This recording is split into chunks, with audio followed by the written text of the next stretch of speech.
In this particular lesson, we are going to talk about multiplying, adding, subtracting vectors.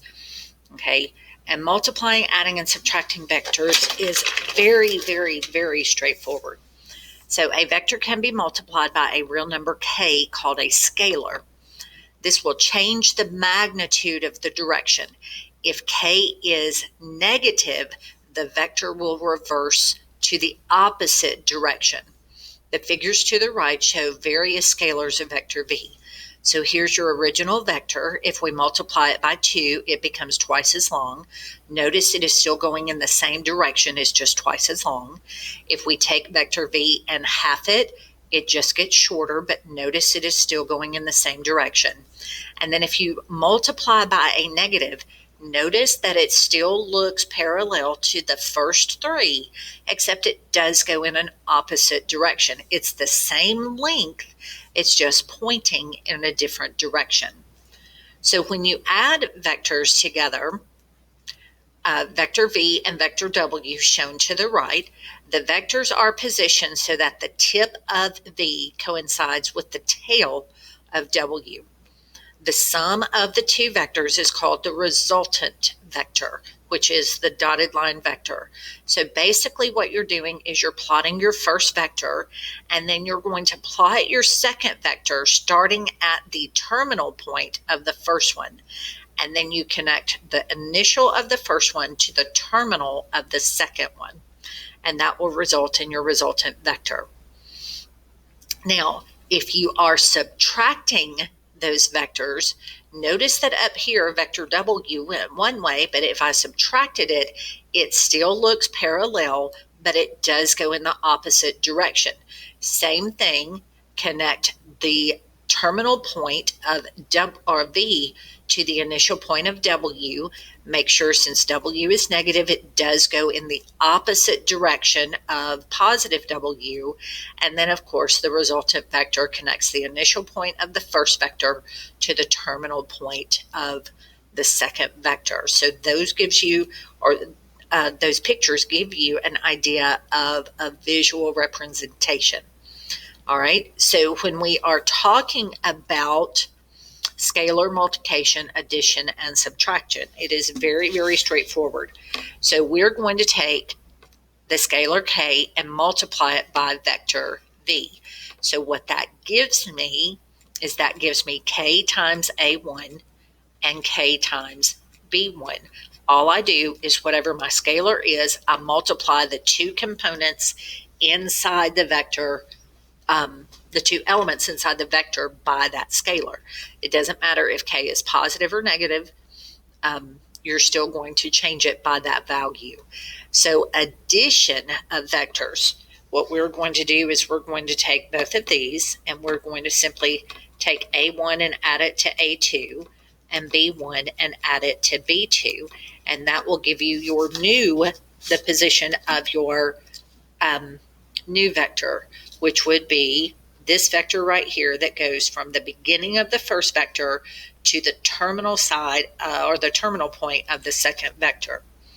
Now subtraction pretty much does the same thing, except you're going to do a1 minus a2 and b1 minus b2. So those are your rules for adding and subtracting vectors. So we're going to do the next 4 problems. So it says find each vector. You have vector A, vector B, and vector C. So pay attention to which vector you're supposed to be applying these operations to. So we're going to take 2 and multiply it by vector C. So 2 times vector C ends up being -8 and +10. That is my component vector once I apply the scalar multiplication rule. Okay, now a plus b, I'm going to take -6, 2, and I'm going to add that to 1, 7. So what I should be thinking is -6 plus 1 and 2 plus 7. Grand total would be -5, 9. That is my resultant vector.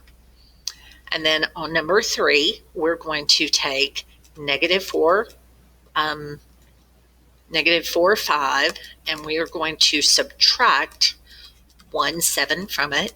So I'm going to have -4 minus 1 and 5 minus 7. You subtract those components, and that gives me -5, -2 as a resultant vector.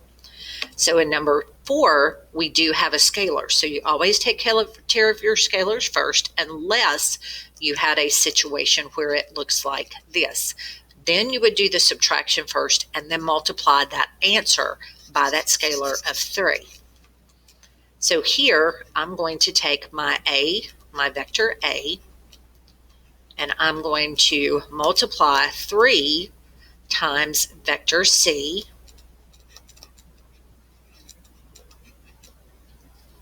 so that gives me -6 minus 3 times -4, and 2 minus 3 times 5. So when I do the math, -6 plus 12 is 6, and 2 minus 15 is -13. Okay, so that would be your component vector for number 4.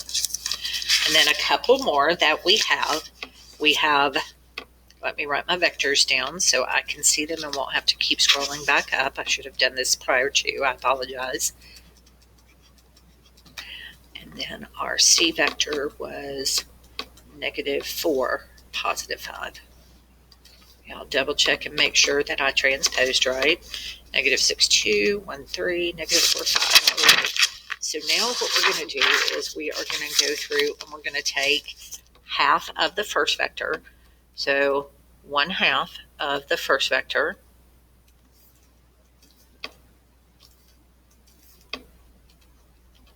and subtract the second one from it.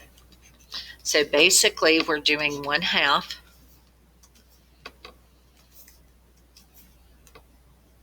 times -6 minus 1, and then we're doing 1/2 times 2 minus 7. So 1/2 of 6 is -3, -3 minus 1 is -4, 1/2 of 2 is 1, 1 minus 7 is -6. So my new standard position component vector is -4, -6. On here, we're going to do 4 times 1, 7, and then 5 times -6 and 2. So when I do my component vector, 4 times 1 plus 5 times -6, and then I'm going to do 4 times 7 plus 5 times 2. Do order of operations, that's 4 minus 30, which gives me -26, and 28 plus 10, which is +38. That would be my new component vector. So be careful with that. Now, a vector with magnitude of 1 is called a unit vector, kind of like a unit circle, a unit vector. Okay, and so given any non-zero vector, a unit vector, non-zero vector, a unit vector u in the same direction as v can be written using the following rule. So u can be written by taking 1 and dividing the magnitude of v, and then multiplying that by the vector. So whatever fraction you get here becomes the scalar of the vector v.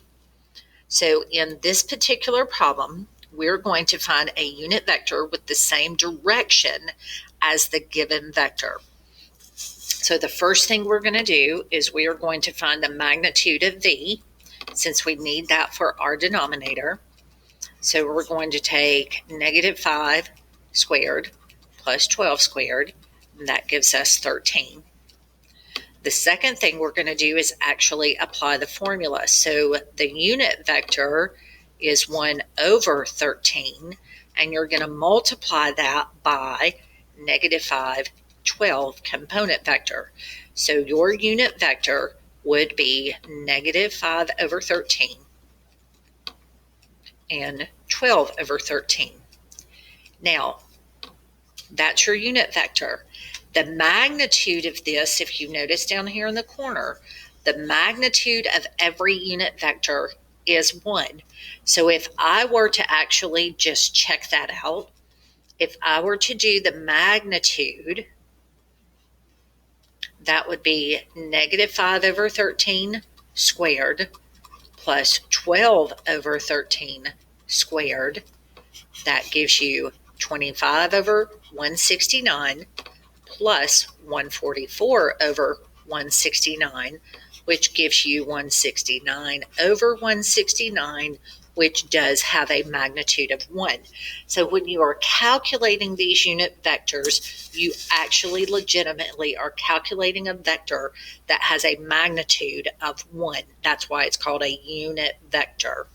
Okay, so in number 9, we're going to do the same thing. We're going to first find the magnitude of n, and then we're going to put that in our formula. So that would be square root of 9 squared plus 12 squared equals to 15 total. So when we find our unit vector, that would be 1 over 15 times the vector itself, the component vector, and our unit vector in component form would be 3/5 and 4/5. That's what you get when you multiply. You get 9 over 15, which reduces, and 12 over 15, which reduces. So for 9 and 10, we're going to do the same thing. Magnitude of p, that would be negative 4 squared plus 1 squared, or negative 1 squared, which gives me square root of 17. So my unit vector, I don't need a magnitude of my unit vector because I know the magnitude is going to be 1. So 1 over square root of 17, and we're going to multiply that by the component vector. That gives me negative 4 over square root 17, which I will have to rationalize, and then I get negative 1 over square root 17. And my final rationalized unit vector would be negative 4 square roots of 17 over 17 and negative square root of 17 over 17. You must rationalize all fractions. You must simplify all radicals. In number 10, we're going to find the magnitude first, and that would be 16 squared plus negative 8 squared, which gives me square root of 320, which does simplify to 8 square roots of 5. And then I'm going to find my unit vector by saying 1 over 8 square roots of 5 and multiply it by the component vector k. All right, so now I have 16 over 8 square roots of 5 and negative 8 over 8 square roots of 5. Both of these have to be rationalized. Now, if you want to reduce it first, I would suggest you reduce it because that would give you 2 over the square root of 5 when you reduced. Here, I would end up with negative 1 over the square root of 5, and that is a lot easier to rationalize. So my final unit vector would be 2 square roots of 5 over 5 and negative square root of 5 over 5. All right, 12 and 13, they're going to make it a little bit harder for you because you are going to have to find the component vector for AB, because this is not in standard position. Obviously, we're not starting at the origin. Our initial point is not at the origin. So the first thing I'm going to do is I am going to find the component vector for AB. And if you remember, we have to do 6 minus 0 and negative 1 plus 7. That gives me the component vector of 6, 6. Then I'm going to find the magnitude of that vector, that component vector. We'll just call that vector V, make it easier. So my component vector is 6, 6. So I'm going to find the magnitude of v, which would be 6 squared plus 6 squared, square root 72, which ends up being 6 square roots of 2. And then my unit vector would be 1 over 6 square roots of 2 times the component vector, 6, 6.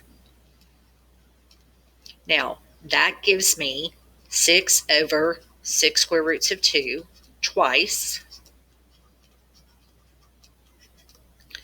I can simplify both of those to 1 over square root 2. And then I can rationalize. So my final answer for that particular problem would be square root 2 over 2 and square root 2 over 2. So that is the unit vector for number 11. There's a little more work that you have to put into it for that particular problem. All right, so we're going to find the component vector in number 12, vector PQ.